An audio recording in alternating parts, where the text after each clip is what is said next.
Hello, welcome back. I am very excited to be talking to you about Jawbone by Monica Ojeda. I have been trying to get this book for so long. It has taken me, I put it on hold like a month ago and I just got it off the holds list. I am very excited to be talking to you about this and I'm going to get into my summary. So, this book opens with our main character, Fernanda. She is in a cabin and she wakes up and she doesn't even know where she is. She's scared. She looks over to her left, she sees a woman scrubbing the floor and she's like, "Who the hell is that?" And then she wakes up a little bit more and she realizes, "Oh, that's my teacher, Miss Clara." And she starts freaking out, and then Miss Clara basically tells her, she like starts to pretend that she's asleep, and Miss Clara's like, "Okay, get up." Like she knows that she's lying, that she's asleep. And then she tells her that she needs to sit up. And then she like unties her and she sees that she has a gun, and she's like, "We need to talk about what you did." And then it cuts and then we open a separate section with it's like the before of this, and it's Fernanda and her friends. There is a lot of her friends, and I will kind of add to the list as we go through the summary, but there are six of them, and it is hard to keep track of all of them. So I'm just going to call them the girls until each one of them kind of gets their own character development. So we open, and all of the girls are at this abandoned building. They're outside, they're talking about dragonflies. They make up this like god. It's like a drag queen god. They also call it the white god. And they are all having a good time. And then they go inside, and they realize that this is unoccupied. Nobody else knows about this building. So they designate floors. Each one of them gets a floor, and Fernanda decides that she wants them all to do an exercise. And this exercise is that each of them has to go into their own like designated room and talk to themselves, just to themselves. That's it. Some of them don't like it. Then from there, what happens is that they decide that they're bored and they decide that they're going to tell scary stories in the White Room. The White Room is very significant, so you have to remember it. So, the White Room is literally a room that they painted white, and they go in there and they tell stories. And they're supposed to be scary. If you don't get scared, then you have to do a dare that the other people designate for you. And these dares are intense. It's like getting smacked, playing hot hands, climbing on top of a building and like tiptoeing on the edge. They cut each other, they get in fist fights, like all of this stuff. And then they have this drag queen god, right? And one of the girls, Xena, she draws it in her notebook and the teacher finds it and they call her parents and she gets like suspended. She has to go to like I want to say I think it's religious therapy. So it's not like therapy, but it's like religious therapy. Also, all of these girls go to a heavily religious school. It is like we don't like gay people, we don't like sin, like very traditional, very heavily religious, and all of their parents are super rich. And so this is like a scandal. This is like a big scandal for them. So when this happens, her parents are pissed, but she kind of leaves the group a little bit. She like exits, and all of this is told in a montage. So you're not missing like this isn't like arching plot points. This is all in a very like monologue montage. And so then she like kind of leaves the group a little bit and she comes back later. So we go from that montage to another montage. This book loves a montage of the girls just kind of like they're just doing the dares. So they're telling the scary stories, they're doing the dares. The dares get really intense. Like there's a lot of fighting, there's a lot of hitting each other, there's a lot of this stuff. But in this, there is this weird companionship. The girls become a lot closer because of these dares. They are significantly bonding with each other to a point where not even like no one can essentially break their bond. They are as close as they have ever been because of the way that they are treating each other, from all the physical harm that is being done to each other, from all the dares and stuff that they're doing that are so intense. It bonds them together rather than separating them and building resentment. Then we switch to Clara. We switch to Clara on her job interview for the school. So she's like sitting in this room and she's kind of going through her memories. We learn a lot, so I'm gonna like speed run her information. So Clara is a teacher. Clara's mom was a middle school teacher, public education. Clara's mom thinks private education is stupid.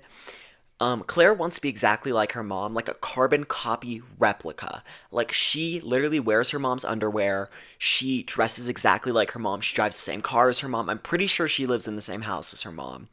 And she wants to be exactly like her mother. Also, she doesn't really like education necessarily. She's just kind of, she's good at it. She's really good at commanding a classroom, and she enjoys correcting other people's mistakes. She really likes correcting students like grammar and stuff, and she's really like very much a stickler on grammar. She will not give up on grammar. When she's in the waiting room for this, she's literally correcting the signs on the way that their grammar is wrong.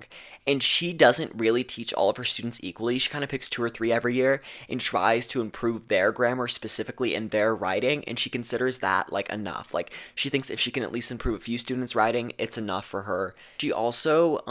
She is not necessarily the greatest teacher, and she brings this up, but her mother taught her. She learned all this from her mom growing up. Her mother kind of taught her not necessarily how to be a good teacher, but how to be a kept teacher, a teacher that the administration likes, that her coworkers like. She is not the best teacher, but she is not the worst, so she gets to keep her job basically wherever she wants to go. Then we learn why she left her last job. Her last job, she was working and she kind of lost her job over two things. First was a debate. A student, I believe, plagiarized something pretty blatantly, and they did a whole debate, and she was on the team of that she thought the student should be suspended or expelled, and the other people thought that it was okay.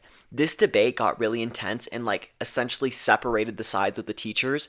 And then the main reason, which was what got her to quit, was that she was in her house one night and she heard the door open, and she's like, what the hell is that? Her students broke into her house, tied her to a chair for I believe like 16 hours, rummaged through her house, took her stuff, ate her food. Like, I'm pretty sure they even tortured her a little bit, but they came here looking for like the exam papers so that they could hire their grade, which doesn't really make sense, but I'll leave it alone. I honestly think the main reason why they went there was to harm her. And they really like messed her up, and she was pretty like gone after that. She has nightmares about it. She can't sleep anymore. She hears stuff all the time. And these students, I believe, only got suspended. I don't think there was like that much action taken on her behalf. However, it was like a national story. So everyone was reporting on it. She really was like struggling, and she quit. She left. And now, when she's coming back to this new school, her number one fear is that people are going to bring up her old job. She is real weird. She is like insanely weird. When her mother died, she went up to her and literally ripped out her eyelashes and keeps them with her. She also talks about in her monologue how much she knows what they want to hear and what she wants to say versus what they want to hear.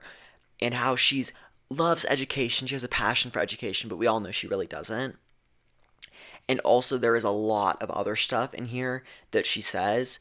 And she also talks about her want to literally, she has this like kind of like underlying want to kill and eat.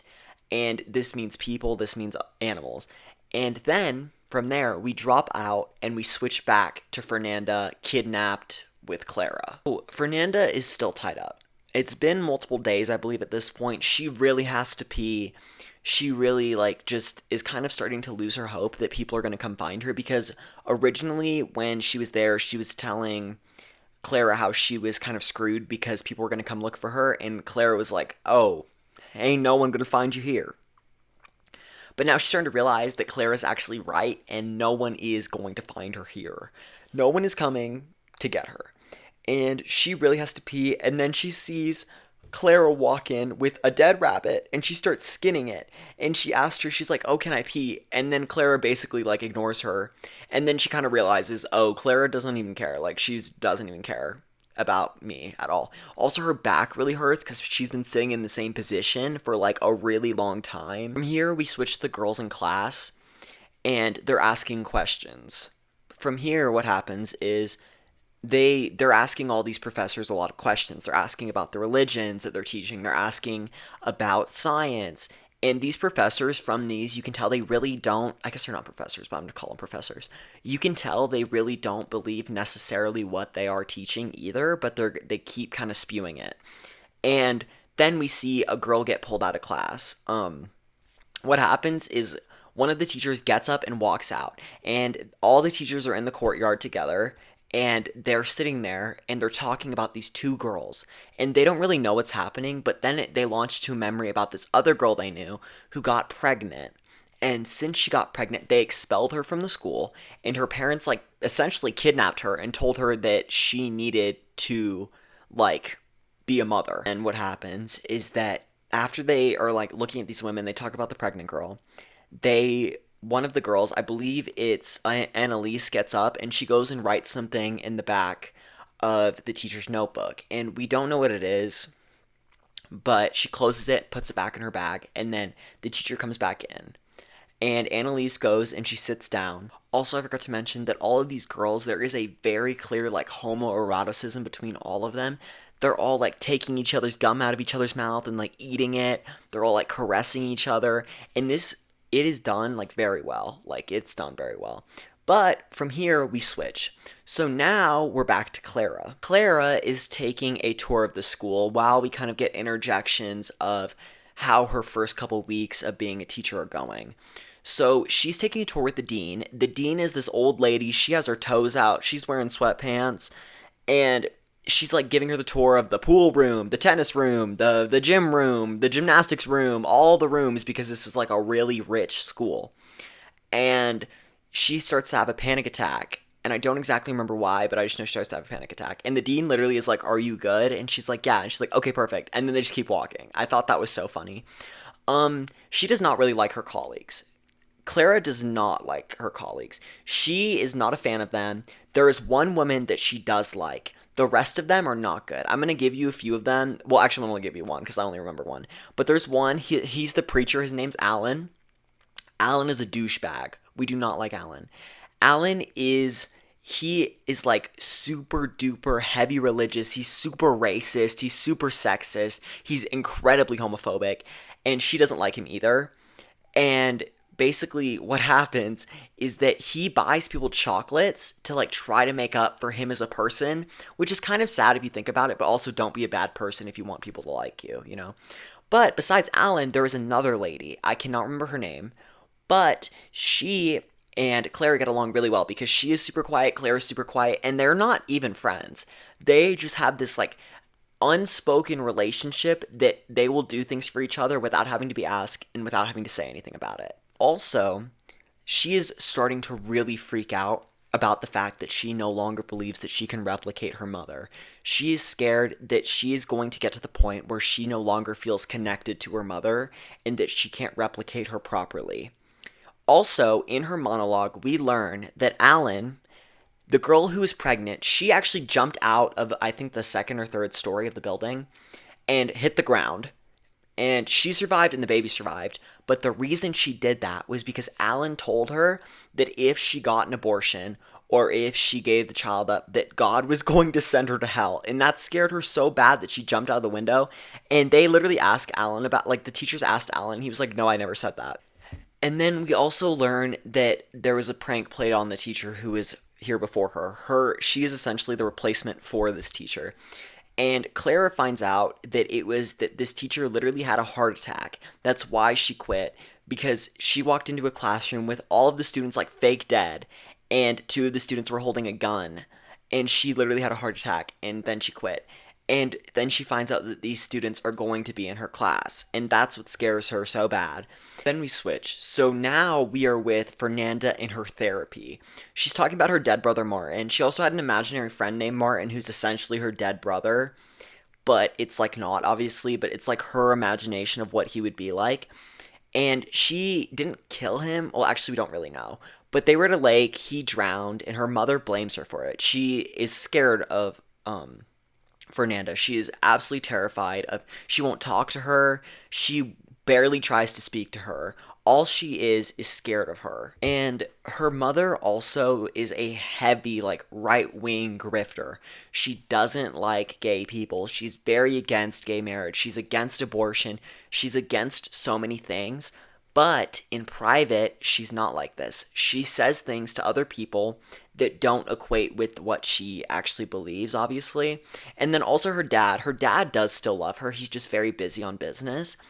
But he still like takes her fishing and stuff. He tries to make an effort with her, but the mom tries to pull him back. She doesn't want him hanging out with Fernanda. She doesn't want him talking to her. And then we end this therapy session with Fernanda like asking if she was a lesbian, what would that mean? That's great. Here we switch back to the girls at the abandoned building. There, I believe it's Natalia that comes in. I'm not sure, but I know you don't know who Natalia is, but she's kind of not really relevant. We'll get into her later. But I believe she comes in and she screams about this alligator. All six girls go outside and they see this alligator going into the marsh because there's a marsh next to this abandoned building. And they're all staring at it and they're like, "Oh, that's crazy. Like that's insane." Okay. So after they see this alligator, they kind of like think about it a lot. Like they're really thinking about it in their head and they can't get over it.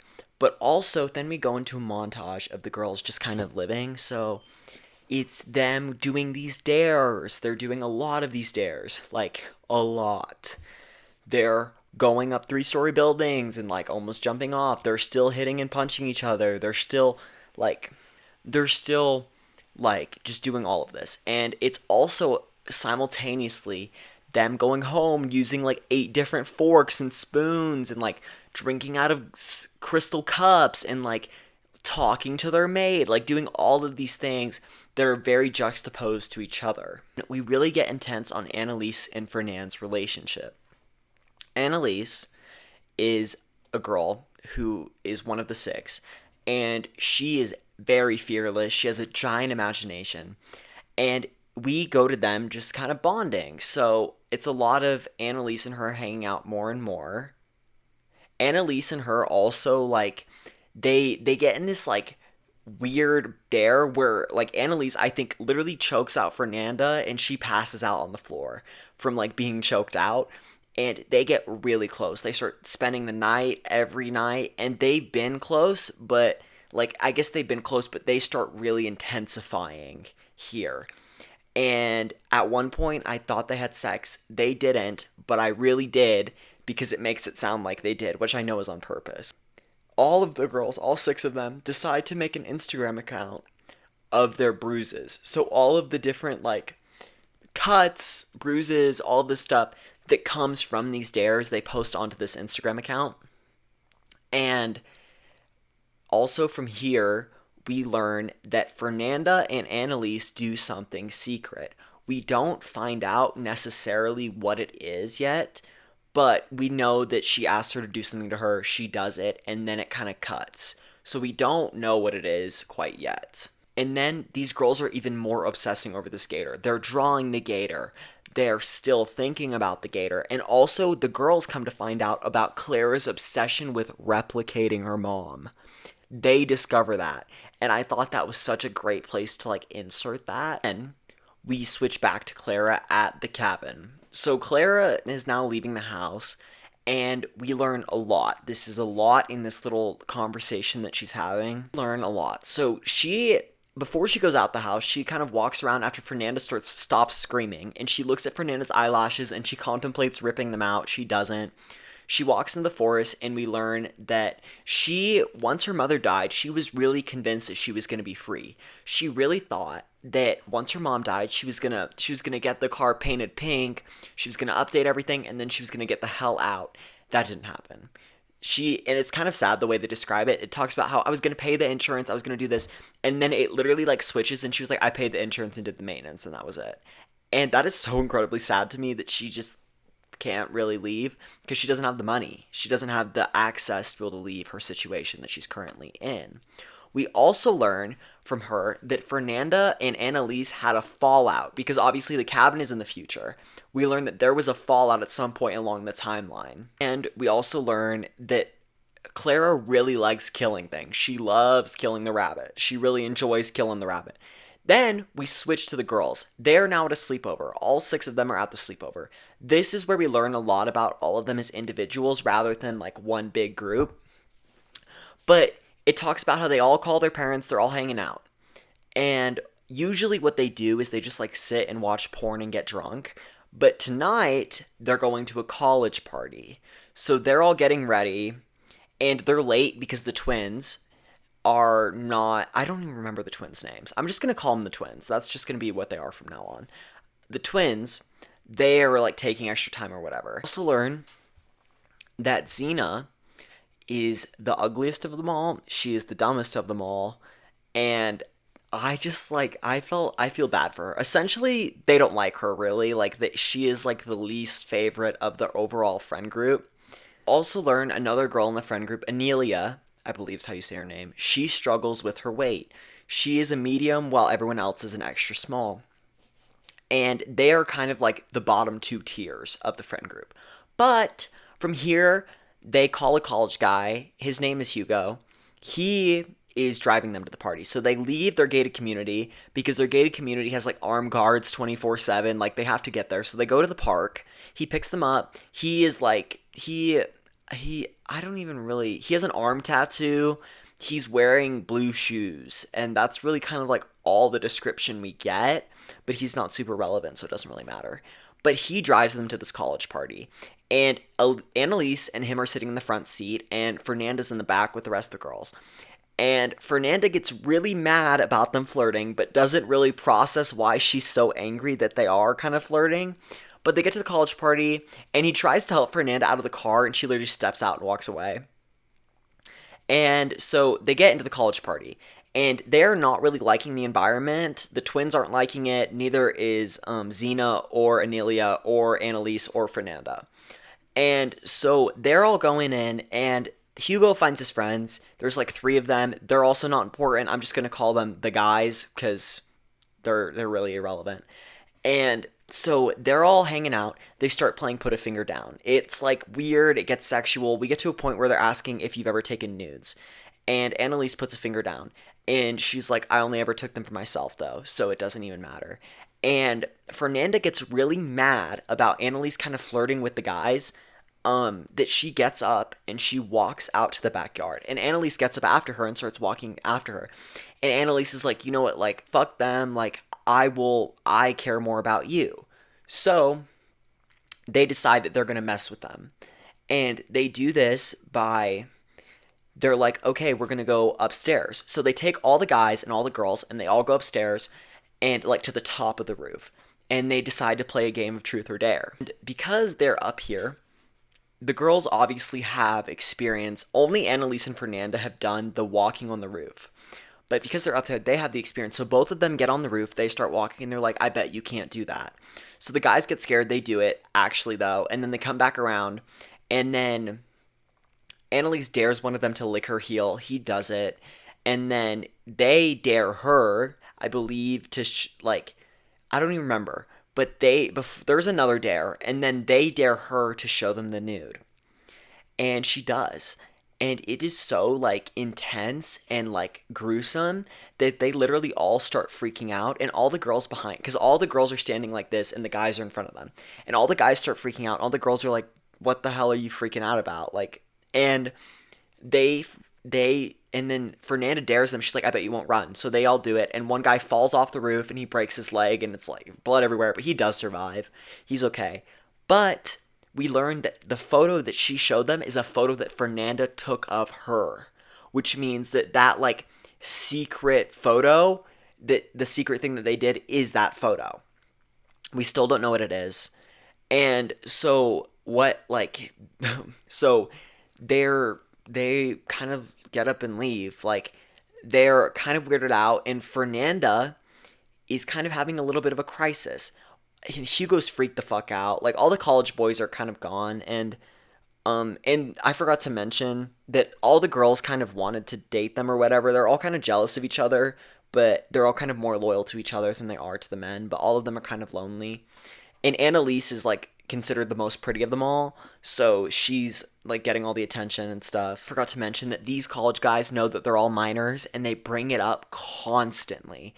They're, like, constantly flirting with them over the fact that they're a minor, which is so weird. Also, these guys are in the College of Medicine. But that's all irrelevant now. So we switch to Fernanda in another therapy session. And she's talking to her therapist about how she's feeling after this whole situation. Fernanda in her therapy. So Fernanda is dropping a lot of crucial information. First of all, that white room that they painted has something in it. It is some sort of entity, if not the room itself, just that room. Animals avoid it, and the girls, she was thinking about it, they don't go in that room unless they absolutely have to. They avoid it at all costs unless they absolutely have to go in that room. And there was a point where the rain started like coming down the walls and stuff, so it literally started like feeling like the room was alive. There was one point where Anelia walked in there and she saw like a figure in there and she was just staring at it and she couldn't even like figure out what was happening to her. Then we kind of take a little bit more about their falling out. We now learn what their falling out was about. So what happened between them was that Annalise wanted to keep doing what they were doing, but Fernanda felt bad. That photo, seeing their faces after they saw the photo, was like such a wake-up call to her that she literally like had kind of a breakdown. Her and Annalise have been close for a very long time, and Annalise wanted to keep doing this. Annalise has essentially become possessed by like the house, like the building, and like the white god essentially is what they're calling it. And she wants to keep doing what they're doing, but Fernanda essentially refuses, and Annalise sees her as weak and decides to drop her. And then we kind of go into their relationship a little bit more. We learn that all the girls dropped her. Like, Annalise is the leader of the group. She decides who's in, who's out. And the only people really excited about it are like Zima, or yeah, the only people who are really excited about it are like her, because she is now like up on the totem pole a little bit farther than she was before. And she was hanging out with them for a little bit, but then like fully dropped her. She was like trying to still be friends with them, then it didn't work out. But as they continue going, we learn more. So Annalise has become really obsessed with this gator. The gator was never white, but she now just believes it is. They just said it was white, so now it is. It was never white, but now they're just seeing it as white, obviously in relation to the white god. And then she talks a lot about her brother and how Annalise wanted to kill her brother because she wanted to be closer to Fernanda. So their relationship is really intense, and Annalise refers to what they were doing as a game, essentially, even though it was clearly a lot more than that. Also, Annalise's imagination is so incredibly strong that it kind of starts to wear off onto other people. And because of how strong her imagination is, she can almost convince anyone to believe anything. And then we see a lot. We get a little bit further into their, like, kind of what happened. So Annalise enjoyed what Fernanda was doing to her, but Fernanda got scared about how much she was enjoying it. That's why she wanted to stop. She felt like she was enjoying it almost too much. Also, we learn now the rules for the White Room. The White Room has a bunch of rules listed and what you can and can't do, and it's pretty intense. Like, they're like very heavy on what is happening. Annalise is now fully believing in the White God. She is like she's praying to it. She's like 100% down with the belief of the White God. And then also Fernanda talks a lot about how she's not a lesbian because it's a sin. Like, she's just like her upbringing won't let her accept herself. So she's like obviously gay, but she won't accept it because in her mind that's disgusting. So that's like, she won't accept that her and Annalise were actually like they were pretty like close to being together. From this point, we switch back to the cabin. Fernanda's kind of lost her bodily autonomy at this point. She's been peeing on herself because she can't really like do anything else. She's been trying to get the revolver on the table next to her, but she can't reach it. And it's like she's tried multiple times. It's just not working. And she just kind of goes into this memory of Annalise looking at her teeth. And she brings us up a lot that she's really uncomfortable with the way that Annalise looks at her teeth. And Annalise looks at her and tells her that she wants to rip out her teeth and her jawbone, which is I freaking love that. Like, I love the way that they brought the title up like that. She wants to rip out her teeth and her jawbone and make jewelry out of it and wear it. And then she also brings up how she wants to literally combine with Fernanda. And then Clara comes in. Clara's talking to Fernanda. She's being like, you can't lie to me because I'll know if you're lying to me. And Fernanda just starts sobbing. And that's where I am at. That is where I currently am. I am halfway through this book right now. And I think I don't have actually no. I think it's good. I think the writing's good. I honestly could go either way. I think right now it's like 4 stars. Like it's pretty good. Like I'm getting through it, but I'm not like super duper like impressed, if that makes sense. I don't think it's bad whatsoever. I think it's actually pretty good. It's just not like it's not that extra 5 star hit that I need to truly believe something is a 5 star, but it's pretty good. Like, it's not bad whatsoever. And I'm halfway through, so I'll come back to you when I've finished the other half. Hello. So, I have now finished Jawbone by Monica Ojeda, and I don't know, but I'm gonna give you the summary real quick so you're caught up with where I am. So, we switched perspectives, and now we're with Clara. She is on her first day of school. She is really nervous about this first day of school to the point where she's prepping everything like a lot. Like she's prepping everything to the point where she's like checking papers over and over and over again. And she starts teaching her classes. And the first class is easy, most of them are easy, and then she gets to the class with the 6 girls in it. This is when she kind of starts to freak out. None of them really talk to her except for Annalise. Annalise goes and speaks to her the first time. And then there's this whole monologue where she talks about how she's very enthralled with the homoeroticism of the school and how people like Alan don't understand it. Like they don't see the ways in which these girls are so incredibly close to each other. From here, what happens is we go into a memory of her as a child, and it's essentially her when she kissed her mother. Like her mother was sleeping on the couch, right? And she literally like stuck her tongue in her mom's mouth, and her mom threw her out of her room and locked the door. And she was like, she felt alone or whatever.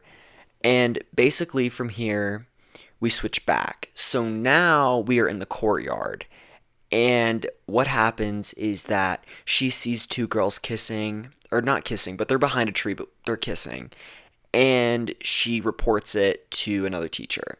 When she reports it to this teacher, they find other girls kissing, and she walks out and she sees a bunch of teachers and the dean and Alan all sitting there. She runs to get another teacher. That teacher comes out of her classroom and goes, and it's these 2 girls that are being expelled for being gay, basically. And these are the 2 girls we see at the beginning of the story when they bring up the pregnant girl.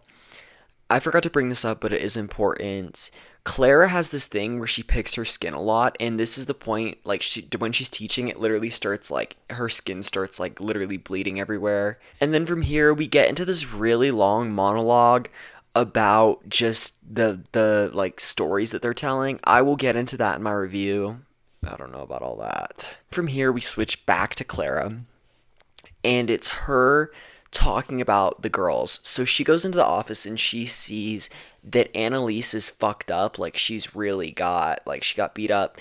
And then we switch again to her memories of teaching these classes. And it's essentially just them disrespecting her in every way they possibly can. She's crying. She's losing it. They're all making fun of her. They're like consistently just playing in her face. And she is not doing well. She really starts to kind of empathize with her mom. Like, she starts to really understand her as a person. And since she's starting to understand her mom, she's starting to become more like her. She's starting to really, like, combine with who she is as a human being.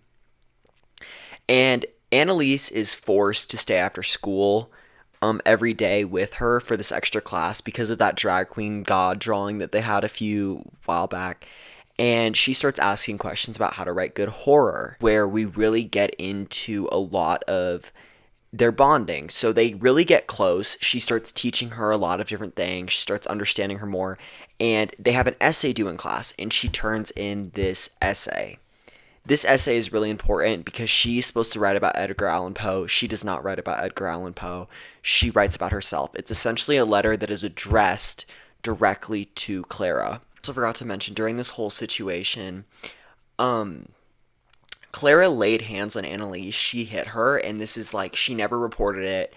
But for this essay, she talks about a lot of things. She talks about how she knows that Claire is afraid of teenagers. She talks about how she knows she's afraid of them because she doesn't like the idea that you're in an in-between stage when you're a teenager, so you could either become a bad person or you could become a good person. You don't really know yet, which is the idea that scares her so incredibly much. She goes into a lot of stories about her childhood, about how her family was just incredibly abusive towards her, and that gave her a skewed view on sexuality in general, on how women shouldn't be sexual, and how inside of the church that is a thing that is very heavily seen, that you're acting like a man if you're seen as sexual. Also, she talks about a memory where she was changing and her mother barged in and she was holding her boobs because she obviously doesn't want her family to see them. And her brother and her dad walked in and her mom rips her hands away and she's just like fully naked. And obviously that's traumatizing. And then she goes and does it to every single one of her family members. Might I add, badass. Acts great. Absolutely. Like, that is amazing. And also, she tells a lot more stories. So she tells a story about how she started masturbating because she was so horrified of it because of her religious upbringing. When she started doing it, she started to feel almost power in it, and she started to see the white god that we've been talking about this entire time, and it consumed her. And because of the fear of being fully consumed, that's when she had her first orgasm. Here we switch back to Clara. And Clara is in her house. She's noticing a lot of things are being moved around. She is really struggling dealing with this. She had these shoes that her mother gifted her that she really loved. They're all fucked up now. She's really angry about that. And we get also the main story of how she was kidnapped. And really, not much happens in it except for the fact that it was like pretty brutal. But like, you can use your imagination based on that. Like, it's not super relevant. And also, we get a lot of Annalise talking to her. She's telling her things like how Fernanda is actually insane.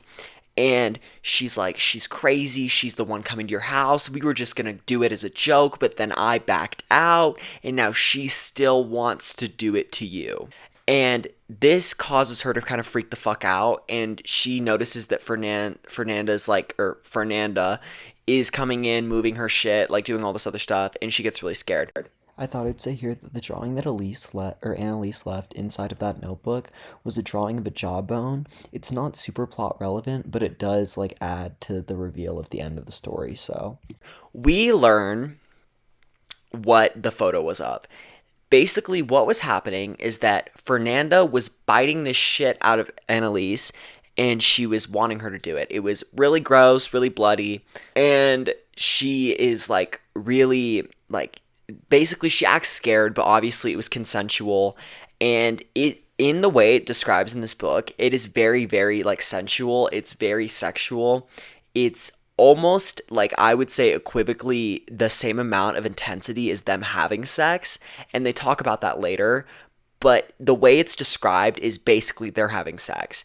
Essentially, without the physical like elements of it, like they're biting each other still, but they're getting very similar amounts of pleasure out of it, if that makes sense. Because of this, she's talking to Annalise, and Annalise shows her the bruises, like, she's doing this to me, like, she's hurting me.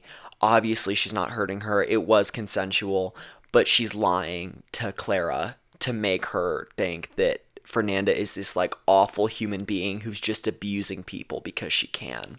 Keep in mind, they're doing this all of the time. Like, when this was happening, it is all the time. They're showering together and doing this. They're in their beds doing this. They're doing it all of the time consistently. It gets more intense. So basically, Annalise starts talking about how she wants to literally combine with Fernanda, and how she's like, you have such pretty teeth, like, I love your jaws, like, all these things. She talks about consistently how she wants to be the same height as her, she wants to talk like her, she wants to look like her, and how she wants them to essentially become the same being. Also, a lot of this happens, they go and do this like ritual thing, and she opens her eyes during the ritual, And obviously that's one of the rules. You can't open your eyes during the ritual. And she sees that not Fernanda, she sees that Annalise's eyes are fully white like the fucking moon, and she gets scared, obviously, because that's weird as hell. And basically what happens is she just kind of backs out. She's like, I can't keep doing this. Like, I need to stop. And then we switch perspectives again to Fernanda in her therapy office. She's talking about what happened between both of them. And as she's speaking, she's basically blaming most of it on Annalise, being like, she made me do it. I fear it was both of you, but you know. And she talks about a lot about how it was she talks very exclusively how it felt real sexual, because it is. And she was like, it felt so sexual, but it's not, like, I'm not gay. And I think this book does a great way of displaying some people's fear of being queer, but she's like, I'm not gay, like, I only like women sometimes. And then we get into another memory of her basically being like, oh, like, she goes to the building. She sees, I think, four of the girls run out. They're screaming, worst scream she's ever heard. She walks in. She sees Anelia. I don't know if I've talked about her. If I haven't, she's one of the girls, covered in blood and piss on a puddle on the floor. And Annalise is sitting there. Obviously, some crazy supernatural shit happened, but she doesn't basically want to deal with that. So she threw the rock. I don't know. I think I already brought that up, but she threw a rock at the back of her head. That's that memory. It's like all kind of connecting. And from here, what happens is that we get to Annalise basically talking to Clara about murder, a lot of it. She's basically like trying to break into her psyche, and it's working. We get into the final ritual of the book. They've kind of lost it all the way at this point. So, Annalise is wearing like a jaw shark crown that she stole. They're all like doing like ritual stuff. Like, they are all closing their eyes. They're eating birds. Like, they feel hands all up and down them when they're doing the ritual. There's faces pressing against the paint of the wall. Like, a bunch of crazy stuff is happening. And during this ritual, Fernanda opens her eyes and sees that Annalise is nothing but a jawbone. Like, her neck and her head is like missing, but she's just a jawbone floating. Obviously, like, a bunch of supernatural stuff's going on. To Clara trying to kill Fernanda. She's like, I'm gonna murder you. Like, I need to teach you a lesson. I'm gonna kill you. Then we switch to a memory of them being at a pool. One of their mom kisses someone. She gets angry. She tells them if their dad, you can tell I've kind of lost the plot by this point. She tells them that if they tell their dad, she'll kill them. And then we switch back, and she's like, I'm gonna kill you, but I'm actually gonna teach you, and we're gonna live together, like, in the white god or whatever. And that's how the book ends. Now my review.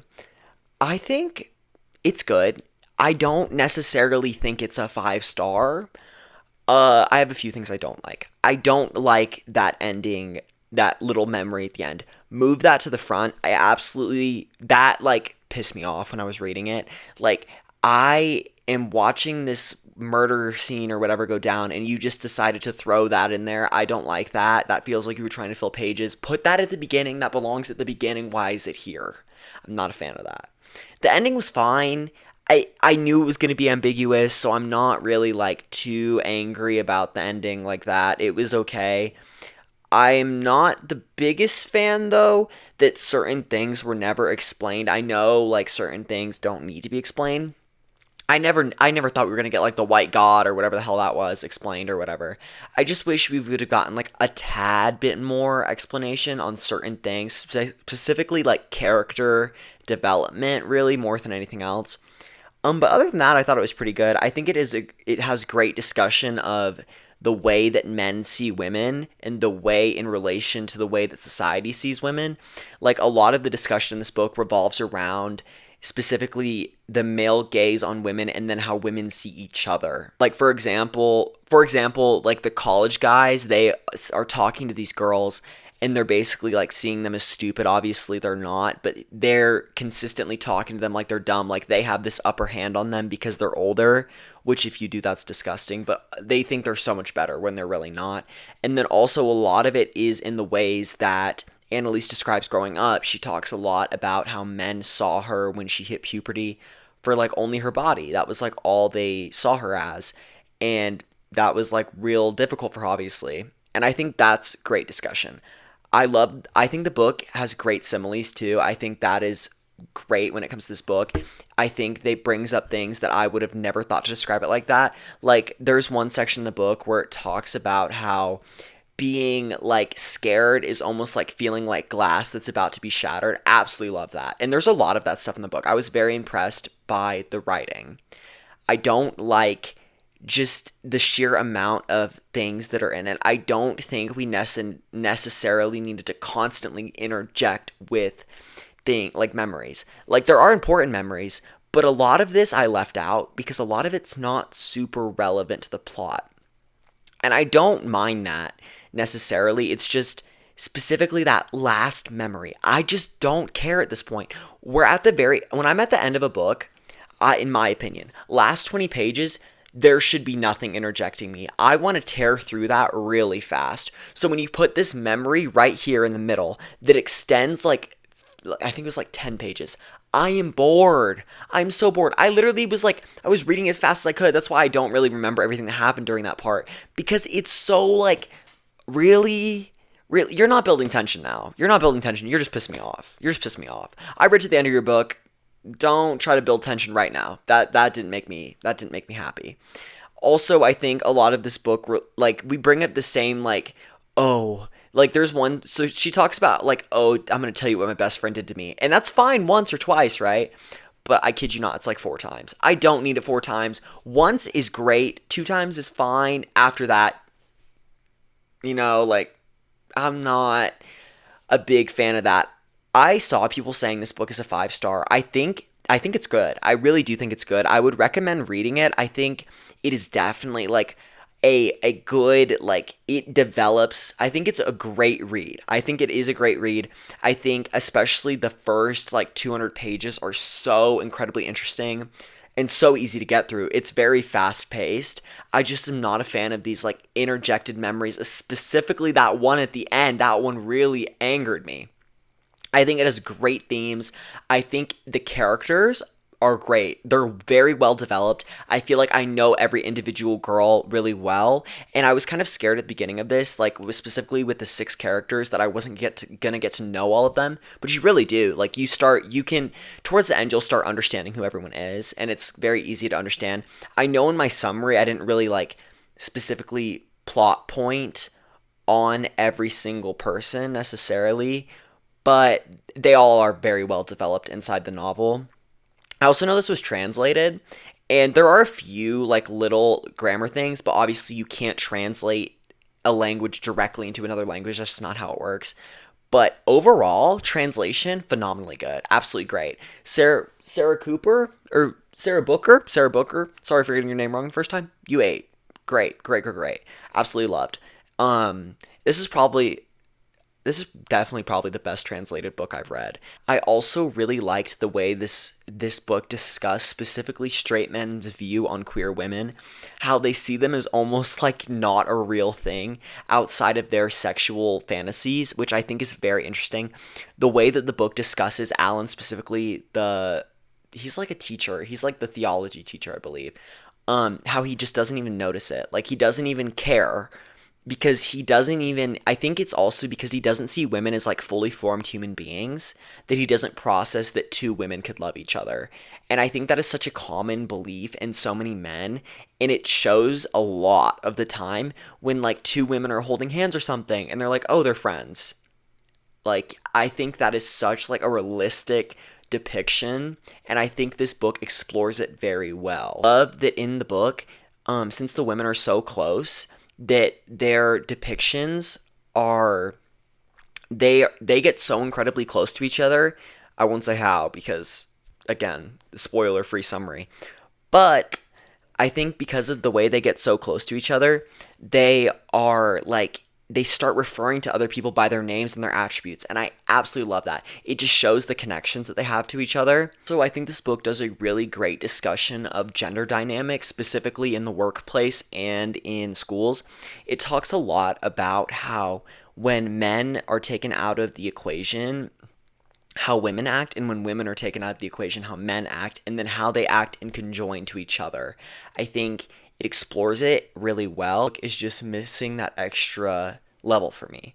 I think it hits a certain point and it does it well. I think it is very good at what it came to do. I just think because of where it sits, it doesn't reach that extra 5-star level for me. I think it is greatly crafted. I think it has great themes. I just think some parts drag a little bit, and that's just kind of where it falls a little bit flat for me.